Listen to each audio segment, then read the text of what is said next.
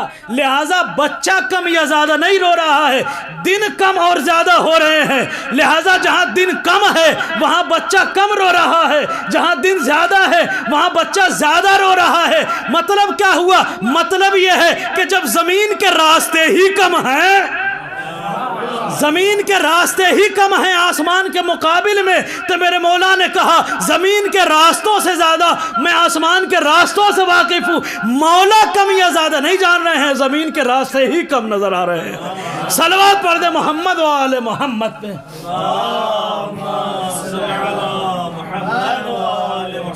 کہا زمین کے مقابل میں آسمان بہت بڑا ہے, زمین تو اس کے مقابل میں کم ہے. امیر المومنین دعویٰ کر رہے ہیں.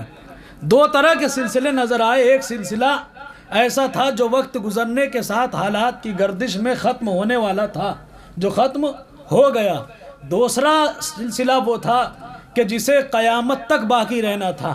کیونکہ وہ نبی کے جو بغیر وحی کے بولتا نہیں ہے, وہ کہہ چکا ہے کہ اگر اس کے دامن کو تھامو گے تو تم تب تک گمراہ نہیں ہوگے جب تک کہ تم نے دامن کو تھاما ہے, یہاں تک کہ حوض کوثر پہ آ جاؤ. یعنی اس سلسلے کی ضمانت اللہ کا نبی لے رہا ہے, دوسرے سلسلے کا ضامن کوئی نہیں. اس سلسلے کا ضامن اللہ بھی ہے اور اس کا پروردگار بھی ہے. دو طرح کے سلسلے نظر آئے ہیں, اور الحمدللہ جس نے بھی ان دونوں سلسلوں میں سے جو حق کا راستہ تھا اسے تھاما, وہ دنیا میں بھی کامیاب ہوا اور آخرت میں بھی کامیاب ہے. سلسلہ کون؟ قرآن اور اہل بیت, دونوں کو دامن ہمیں تھامنا ہے. اور جس نے بھی ان دونوں میں سے کسی ایک کا دامن چھوڑا ہے گمراہ ہو گیا, ہلاک ہو گیا. تاریخ بھری پڑی ہے کہ جس نے بھی اہل بیت کا دامن چھوڑا کس طرح سے رسوا ہوا, اور جس نے بھی قرآن کا انکار کیا کس طرح سے, جب قرآن ہی کا انکار ہونے لگے تو دھیمے دھیمے اہل بیت کا بھی انکار کر بیٹھتا ہے انسان. اور انڈیا میں وسیم مرتد اس کا بہترین گواہ ہے, ہم نے دیکھا بھی ہے. پہلے قرآن کی آیتوں کا انکار کیا اور دھیمے دھیمے اسلام کے دائرے سے ہی خارج ہو گیا. لہٰذا ہم اور آپ دعا کرتے رہیں ہمیشہ کہ معبود ہمیں کبھی بھی در اہل بیت سے دور نہ کرنا, کبھی بھی احکامات قرآن پہ عمل کرنے سے ہمیں غافل نہ کرنا. اہل بیت اور قرآن متمسک ایک دوسرے سے ساتھ رہتے ہیں, کبھی بھی جدا نہیں ہوتے. امت نے چاہا کہ قرآن کو اہل بیت سے جدا کریں, اہل بیت کو قرآن سے دور کریں, اور طرح طرح سے حربے استعمال کیے ہیں, ان کے خلاف سازشیں کی. کبھی قرآن کو نیزے پہ اٹھا دیا, کبھی سر اہل بیت میں سے کسی کے سر کو نیزے پہ بلند کر دیا. کبھی دنیا والوں نے قرآن کے اوپر تیر چلائے, کبھی اہل بیت کے افراد کے اوپر تیروں کی بارش ہوئی, کبھی نیزے چلے, کبھی زہر سے شہید کیا. ارباب اعظام,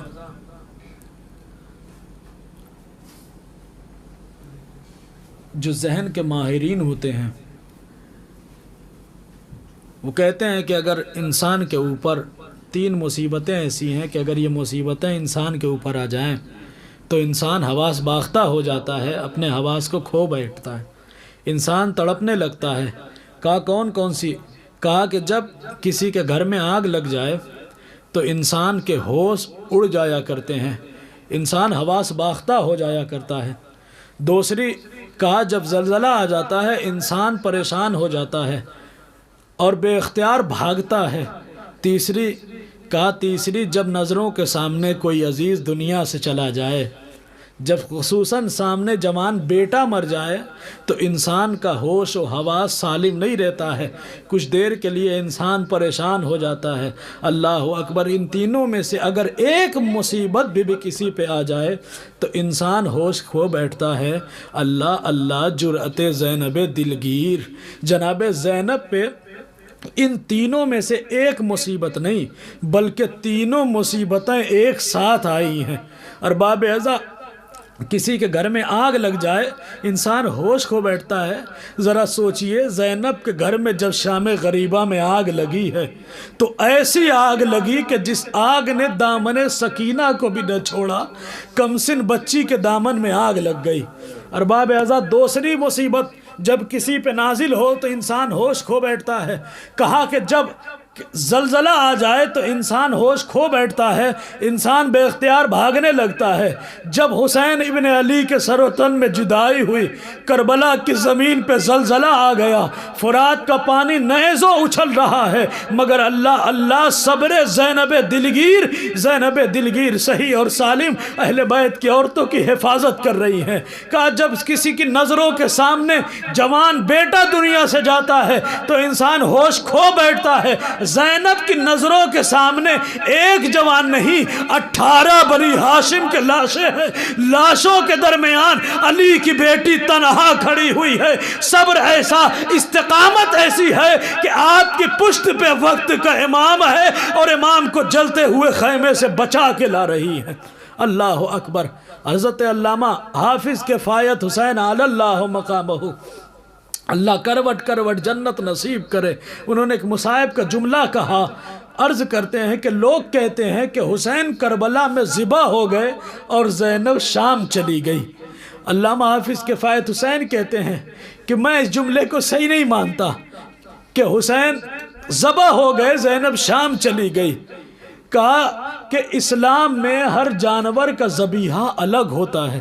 کہا چوپائے کا ذبیحہ یہ ہے کہ اس کی رگوں کو کاٹا جائے، گردن پہ چھری کو پھیرا جائے، مگر مچھلی کا ذبح اسلام میں یہ ہے کہ بس اسے پانی سے باہر نکال دو، یہی مچھلی کا ذبیحہ ہے۔ علامہ نقل کرتے ہیں حسین کا ذبح وہ تھا جو شمر نے اپنے خنجر سے کیا، مگر زینب کا ذبیحہ یہ تھا کہ زینب جیسی پردہ دار بیوی کے سر سے چادر کا چھیننا، زینب کو تازیانے مارنا، ارے یہ تازیانے نہیں لگ رہے ہیں، علی کی بیٹیاں ذبح ہو رہی ہیں، یہ چادریں نہیں چھن رہی ہے، زینب ذبح ہو رہی ہے۔ اللہ اکبر۔ علی کی بیٹیاں سروں سے چادریں چھین لی گئی، علی کی بیٹیوں کو اسیر کر کے کربلا سے کوفہ کی طرف لے چلے۔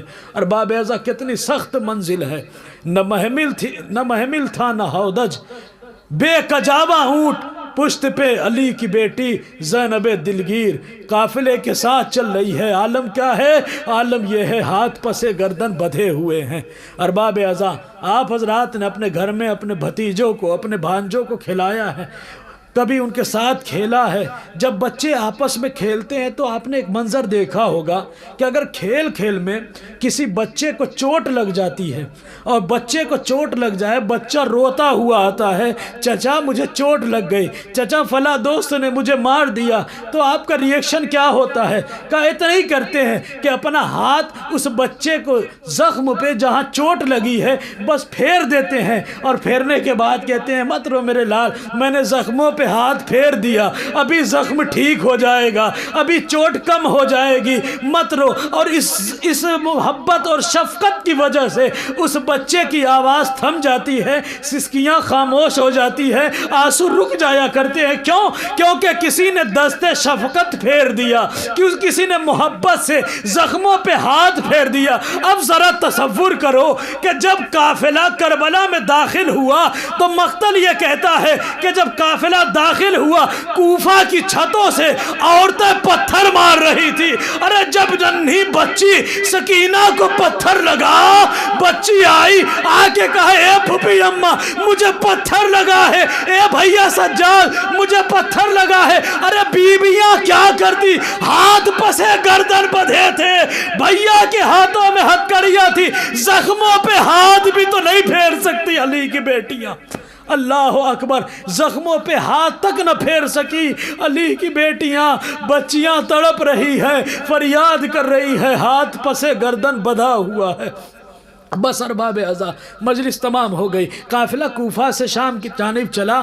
آپ حضرات مقتل میں پڑھتے ہیں کہ جب کربلا میں شہید سب دنیا سے رخصت ہو گئے ہیں نا، تو چند بچے باقی تھے، اور جب بچے ماؤں کے ساتھ چلے ہیں، جب ماؤں کے ساتھ چلے اور قافلہ شام میں پہنچا ہے تو صرف گنتی کے کچھ بچے باقی رہ گئے تھے۔